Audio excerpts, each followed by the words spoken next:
Hello everyone, स्वागत है आपका मेरे channel excellence in education world पर। आइए आज जानते हैं जल विलेय विटामिनों के विषय में। पिछले वीडियो में हमने जाना था वसा विलेय विटामिनों के विषय में। आज जानेंगे जल विलेय विटामिन क्या है। विटामिन सी तथा बी समुदाय के विटामिनों को जल विलेय विटामिन कहा जाता है क्योंकि ये जल में घुलनशील होते हैं। वसा विलेय विटामिनों के समान हमारे शरीर में अधिक मात्रा में संग्रहित नहीं किए जा सकते। आवश्यकता से अधिक मात्रा में होने से यह विटामिन मूत्र द्वारा बाहर निकल जाते हैं। बी समुदाय के विटामिन कौन कौन से हैं? जैसा कि आप नाम से ही अंदाजा लगा सकते हैं, यह अनेक विटामिनों का समूह है जिनके कार्य समान है। बी समुदाय के अंतर्गत निम्नलिखित विटामिन आते हैं, जैसे थायमिन यानी B1, riboflavin B2, niacin, folic अम्ल तथा विटामिन B12 यानी कोबालेमिन। ये सभी विटामिन सामान्यतः भोजन में एक साथ पाए जाते हैं। ये विटामिन सह एंजाइम का कार्य करते हैं तथा कार्बोज, प्रोटीन तथा वसा के चयापचय में सहायक होते हैं। आप एंजाइम से तो परिचित ही होंगे, परंतु एंजाइम क्या होते हैं आइए इसको भी समझें। सह एंजाइम वह रासायनिक पदार्थ है जो एंजाइम के प्रभावकारी कार्य करने में सहायता करते हैं, अतः उनको एंजाइम का सहायक कहा जाता है। सह एंजाइम की अनुपस्थिति में एंजाइम अपना कार्य नहीं कर पाते।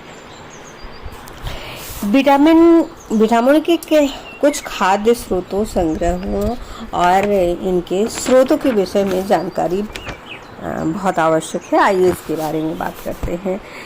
थायमिन या विटामिन B1। थायमिन या B1 पशुजन्य वनस्पति जन्य खाद्य पदार्थों में व्यापक रूप से पाया जाता है।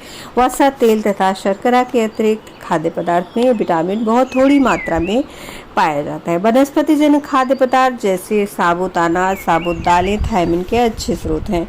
पशुजन्य खाद्य पदार्थों में चर्बी रहित मांस, पोल्ट्री व अंडे की जर्दी थायमिन के अच्छे स्रोत हैं। इस बात पर ध्यान रहे कि अनाज के संसाधन में इनमें उपस्थित थायमिन की मात्रा में परिवर्तन आ जाता है, और बल्कि यह जानकारी थायमिन तक ही सीमित नहीं है, बल्कि अन्य जल विलेय विटामिनों से भी संबंधित है। संसाधनों का पोषक मूल्यों पर भी क्या प्रभाव पड़ता है, हम इस पर भी बात करेंगे। शरीर में ग्रहण करने के पश्चात थायमिन का अवशोषण होता है तथा ये रक्त में प्रवेश करता है। शरीर में इसका उपयोग बहुत ही महत्वपूर्ण क्रियाओं के लिए होता है। आवश्यकता से अधिक थायमिन मूत्र द्वारा निष्कासित कर दिया जाता है। थायमिन के मुख्य कार्य क्या हैं, यह भी जानना जरूरी है। कार्बोज के चयापचय में थायमिन की महत्वपूर्ण भूमिका है। सह एंजाइम क्या है यह तो हम जान ही चुके हैं। थायमिन कार्बोज के चयापचय में प्रयोग में होने वाले सह एंजाइम का हिस्सा है। यह सह एंजाइम ऊर्जा प्राप्ति के लिए ग्लूकोज के ज्वलन व ऑक्सीकरण में मदद करता है। राइबोफ्लेविन या B2 वानस्पतिक तथा पशुजन्य खाद्य पदार्थों में व्यापक रूप से पाया जाता है। दूध, कलेजी, गुर्दे, अंडा, पत्तेदार सब्जियां राइबोफ्लेविन के कुछ अच्छे स्रोत हैं। साबुत अनाज, दालों में राइबोफ्लेविन कुछ मात्रा में पाया जाता है। इन पदार्थों का परिष्करण करने पर राइबोफ्लेविन की मात्रा और कम हो जाती, परंतु अंकुरण तथा खमीरीकरण द्वारा साबुत अनाज व दालों में राइबोफ्लेविन व अन्य बी विटामिनों की मात्रा में काफ़ी बढ़ोतरी हो जाती है। यह औसत मिश्रित शाकाहारी भोजन जिसमें दूध, हरी पत्तेदार सब्जियां, साबुत दालें व अनाज, विशेषतः अंकुरित दालें व अनाज सम्मिलित हों। राइबोफ्लेविन की आवश्यकता की पूर्ति इससे आसानी से हो जाती है। मांसाहारी व्यक्तियों को पशुजन्य खाद्य पदार्थों से राइबोफ्लेविन प्राप्त हो सकता है। शरीर में ग्रहण करने के पश्चात राइबोफ्लेविन छोटी आंत के ऊपरी भाग में अवशोषित होकर रक्त से मिल जाता है तथा फिर विशेष कार्य करने के लिए रक्त द्वारा शरीर के विभिन्न ऊतकों तक ले जाया जाता है। अन्य जल विलेय विटामिनों की भांति राइबोफ्लेविन के अतिरिक्त मात्रा मूत्र द्वारा निष्कासित हो जाती है। राइबोफ्लेविन का हमारे शरीर में क्या उपयोग है? राइबोफ्लेविन कार्बोज, वसा तथा प्रोटीन के चयापचय में बहुत महत्वपूर्ण भूमिका निभाता है। राइबोफ्लेविन दो विशिष्ट सह एंजाइम का भाग है जो कार्बोज वसा प्रोटीन से ऊर्जा प्राप्ति में सहायता करते हैं। नियासिन। नियासिन बी समुदाय के विटामिनों का एक अन्य सदस्य है। मांस, मछली, पोल्ट्री, अनाज, दालें, गिरीदार फल तथा तिलहन नियासिन के अच्छे स्रोत हैं। नियासिन की यह विशेषता है कि ये ट्रिप्टोफान नामक एमिनो एसिड से शरीर में निर्मित किया जाता है। दूध ट्रिप्टोफान का एक बहुत अच्छा स्रोत है, पर इसमें नियासिन की अधिक मात्रा नहीं पाई जाती। दूध में प्रोटीन में उपस्थित ट्रिप्टोफान शरीर में नियासिन में परिवर्तित किया जा सकता है। इस प्रकार दूध से काफ़ी मात्रा में नियासिन मिल जाता है। राइबोफ्लेविन की भांति नियासिन भी एक सह एंजाइम का भाग है जो कि कार्बोज वसा प्रोटीन से ऊर्जा प्राप्ति में सहायता करता है। अतः नियासिन कार्बोज वसा प्रोटीन के चयापचय में सहायता करता है। फोलिक अम्ल। भोजन में फोलिक अम्ल भी व्यापक रूप से पाया जाता है। हरी पत्तेदार सब्जियां तथा विशेष अंगों का मांस फोलिक अम्ल के अच्छे स्रोत हैं। साबुत अनाज, दालें, अंडा, मुर्गी तथा दूध से बने खाद्य पदार्थ भी फोलिक अम्ल के अच्छे स्रोत हैं। और शोषण के बाद फोलिक अम्ल विशेष कार्यों के लिए रक्त में विभिन्न ऊतकों में ले जाया जाता है। सामान्यतः कुछ मात्रा में फोलिक अम्ल शरीर में संग्रहित होता है। यकृत फोलिक अम्ल को संग्रह करने का मुख्य स्थान है। सामान्य परिस्थितियों में अगर हमारे भोजन में फोलिक अम्ल की कमी होती है तो शरीर में फोलिक अम्ल का संग्रह काफ़ी महीनों तक शारीरिक आवश्यकताओं की पूर्ति के लिए पर्याप्त होता है। फोलिक अम्ल रक्त निर्माण में महत्वपूर्ण कार्य करता है। रक्त के दो भाग होते हैं, रक्त कोशिकाएं तथा द्रव्य भाग। रक्त कोशिकाएं 3 प्रकार की होती हैं, लाल रुधिर कणिका, श्वेत रुधिर कणिका और बिंबाल। फोलिक अम्ल लाल रुधिर कणिका के उचित विकास के लिए आवश्यक है। विटामिन B12 या कोबालेमिन। विटामिन B12 या कोबालेमिन केवल पशुजन्य खाद्य पदार्थों में ही मुख्यतः पाया जाता है। कलेजी, गुर्दे, दूध, अंडे, समुद्री खाद्य पदार्थ विटामिन B12 के अच्छे स्रोत हैं। वानस्पतिक खाद्य पदार्थों में विटामिन B12 बहुत कम पाया जाता है, परंतु आंत में कुछ बैक्टीरिया द्वारा विटामिन B12 बनाया जाता है। विटामिन B12 का अवशोषण एक विशेष रासायनिक पदार्थ की उपस्थिति में हो सकता है जिसे आंतरकारक कहते हैं। ये पदार्थ आमाशय की कोशिकाओं द्वारा स्रावित होते हैं। शरीर में ग्रहण किया गया विटामिन B12 इस आंतर कारक के साथ मिलने के पश्चात छोटी आंत द्वारा अवशोषित कर दिया जाता है। छोटी आंत में उपस्थित बैक्टीरिया भी विटामिन B12 बनाते हैं। विटामिन B12 बिना अंतरकारक के अवशोषित नहीं किया जा सकता। अंतरकारक आमाशय में पाया जाता है, अतः बैक्टीरिया द्वारा विटामिन B12 मल द्वारा निष्कासित कर दिया जाता है। हमारे शरीर को विटामिन B12 की आवश्यकता बहुत कम होती है, परंतु आवश्यक तो है।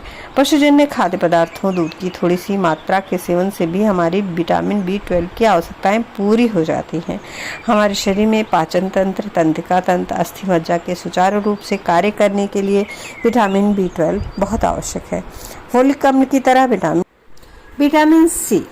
विटामिन सी या एस्कॉर्बिक अम्ल को फ्रेश फूड भी कहा जाता है क्योंकि ताज़े फलों और सब्जियों में इसकी मात्रा बहुत होती है। ताज़े खट्टे फल जैसे संतरा, मौसमी, नींबू, अन्य फल और सब्जियां, अमरूद, सेब, आंवला, पपीता, हरी पत्तेदार सब्जियां, टमाटर, हरी मिर्च, शिमला मिर्च विटामिन सी के अच्छे स्रोत हैं। जड़ वाली सब्जियां जैसे आलू, शकरकंद में भी कुछ मात्रा में विटामिन सी होता है।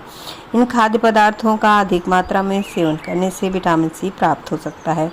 अन्य खाद्य पदार्थ जैसे अनाज व दालों में विटामिन सी न के बराबर होता है, परंतु अंकुरण व खमीरीकरण द्वारा इनमें विटामिन सी की मात्रा बढ़ाई जा सकती है। पशुजन्य खाद्य पदार्थों जैसे मछली, मांस, दूध, पोल्ट्री तथा अंडों में विटामिन सी की मात्रा बहुत अच्छी मात्रा में होती है। आंवला, अमरूद जैसे फल जैसे हरी पत्तेदार सब्जियां, हरी मिर्ची विटामिन सी के अच्छे स्रोत हैं। इनमें आंवला सबसे सस्ता और अच्छा स्रोत है। इसमें हमें महंगे खट्टे रसदार फलों जैसे संतरा, मौसमी, नींबू आदि की तुलना में 20 गुना या उससे अधिक विटामिन सी मिलता है।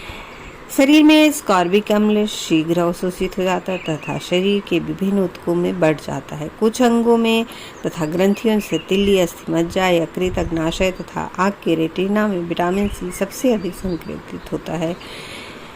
क्या आप जानते हैं कि विटामिन सी घाव भरने में सहायक होता है। लौह तत्व एक खनिज लवण जो रक्त निर्माण के लिए आवश्यक है के अवशोषण में सहायता करता है। चोट, संक्रमण व तनावपूर्ण परिस्थितियों को नियंत्रित करने में मदद करता है। भोजन व शरीर में उपस्थित कुछ पदार्थों को नष्ट होने से रोकता है। यह विटामिन सी के कुछ मुख्य कार्य हैं। इनके बारे में क्या आप जानना चाहेंगे? आप जानिए इसको। घाव व चोट भरने के कार्य। विटामिन सी के एक विशेष प्रकार का प्रोटीन जिसको कोलेजन कहते हैं के निर्माण के लिए आवश्यक है। घाव व चोट पर कोलेजन का निर्माण घाव को जल्द भरने में मदद करता है। कोलेजन संयोजी ऊतकों में पाया जाता है। यह ऊतक विभिन्न ऊतकों को आपस में ठीक प्रकार से जोड़ते हैं जिस प्रकार सीमेंट ईंटों को जोड़ता है। कोलेजन रक्तवाहिकाओं को सुदृढ़ बनाता है। भोजन में विटामिन सी की कमी होने पर रक्तवाहिकाएं कमजोर हो जाती हैं जिससे वह आसानी से फट सकती हैं। तनाव से मुक्त करने का कार्य। स्कार्बिक अम्ल अधिग्रंथि से एपिनेफ्रिन, नॉरएपिनेफ्रिन नामक 2 हार्मोन के स्रावित होने के लिए आवश्यक है। यह हार्मोन शरीर को तनावपूर्ण परिस्थितियों जैसे प्रतिदिन के जीवन के तनाव, संक्रमण, चोट तथा बीमारियों के तनाव से निपटने में मदद करते हैं। लौह तत्व लाल रुधिर कणिकाओं का मुख्य अवयव है। विटामिन सी लौह तत्वों को उससे अवशोषित रूप में बदलकर उसके अवशोषण में सहायता करता है। विटामिन ए की भांति विटामिन सी भी कुछ पदार्थों जैसे विटामिन ए असंतृप्त वसा अम्लों को नष्ट होने से बचाता है। तो ये था हमारा जल में घुलनशील विटामिन। विटामिन वह कार्बनिक यौगिक है जिनकी शरीर को कम मात्रा में आवश्यक होती है। इसे 2 वर्गों में बांटा जा सकता है, वसा विलेय तथा जल विलेय। अगर आपने एक्सीलेंस इन एजुकेशन को सब्सक्राइब नहीं किया है तो प्लीज़ सब्सक्राइब कर लें और साथ ही बेल आइकन प्रेस कर दें जिससे आने वाली वीडियो की नोटिफिकेशन मिलती रहे। और वीडियो को अंत तक ज़रूर देखें और अपने बहुमूल्य सुझाव कमेंट बॉक्स में भी दें। बेल को ऑल पर ज़रूर करें। वीडियो को लाइक करें, ज़्यादा से ज़्यादा शेयर करें और अपने बहुमूल्य सुझाव कमेंट बॉक्स में अवश्य दें। धन्यवाद। नमस्कार।